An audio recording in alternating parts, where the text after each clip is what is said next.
300 আসনে নির্বাচনের জন্য আমরা প্রস্তুতি নিচ্ছি। বিভিন্ন রাজনৈতিক দলের সাথে আমাদের আলোচনা চলছে, ইসলামী দলগুলোর সাথে জোট হওয়ার সম্ভাবনা আছে। নির্বাচন তো চলে আসছে, সংস্কার পরে নির্বাচন হবে। নির্বাচন জামাতের প্রস্তুতি স্থানীয়ভাবে অনেক জায়গায় প্রার্থী ঘোষণা হচ্ছে।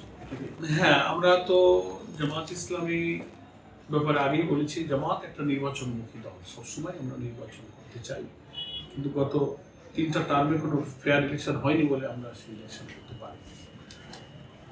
আসন্ন জাতীয় সংসদ নির্বাচনের যে সম্ভাবনা দেখা দিয়েছে, নির্বাচন যদি ফেয়ার হয়, ফ্রি হয়, আমরা ইনশাল্লাহ নির্বাচনে অংশ নেব। সেক্ষেত্রে 300 আসনে নির্বাচনের জন্য আমরা প্রস্তুতি নিচ্ছি।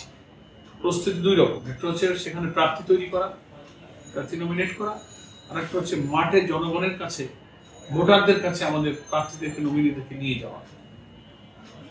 2টা কাজই আমরা শুরু করেছি।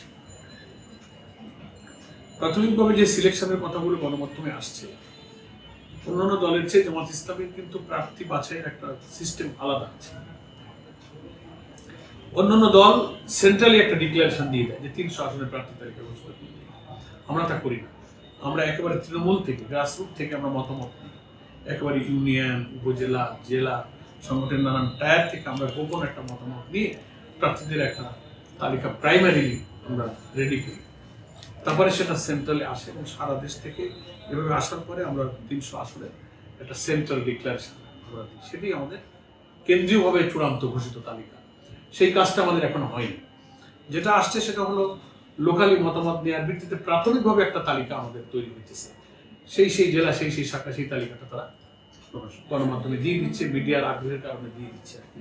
কিন্তু এটা এমনও হইতে পারে যে ইলেকশন শিডিউল যখন ডিক্লেয়ার হতে যাবে, এই সব তথ্যের ভিত্তিতে সেন্ট্রালি আমাদের আমির জামাত শফিকুর রহমান এটা বলেছেন যে আমরা অবজার্ভ করব প্রাথমিকভাবে যেসব প্রার্থীদের নামগুলো বিভিন্ন জায়গায় প্রকাশিত হচ্ছে।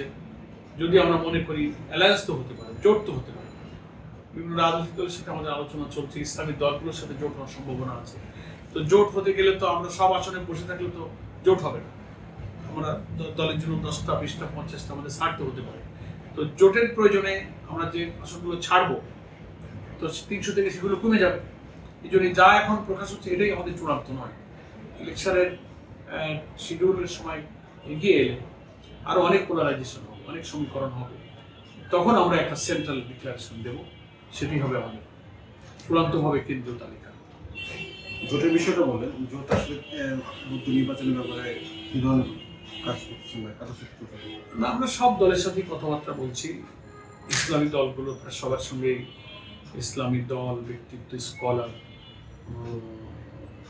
তারাও কথা বলছেন, আমরাও কথা বলছি, অনেকটা ক্লোজ আমরা পরস্পর।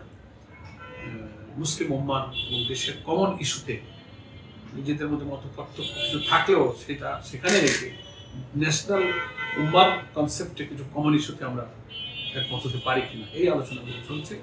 ইসলামী দল ছাড়াও যে সমস্ত রাজনৈতিক দল আছে, ছোট বড়, তাদের সঙ্গে আমাদের বিভিন্ন মত বিনিময় হচ্ছে। দেখা যাক, নির্বাচন আসলে তো সব দলের মধ্যেই টানাটানি হবে, এ ওর দিকে যাবে, ও কোন দিকে যাবে, কার সাথে কে করবে, এগুলো সময় আসলে আরো ম্যাচিউর হবে। এক্ষুনি চূড়ান্তভাবে সবটা বলা যাচ্ছে।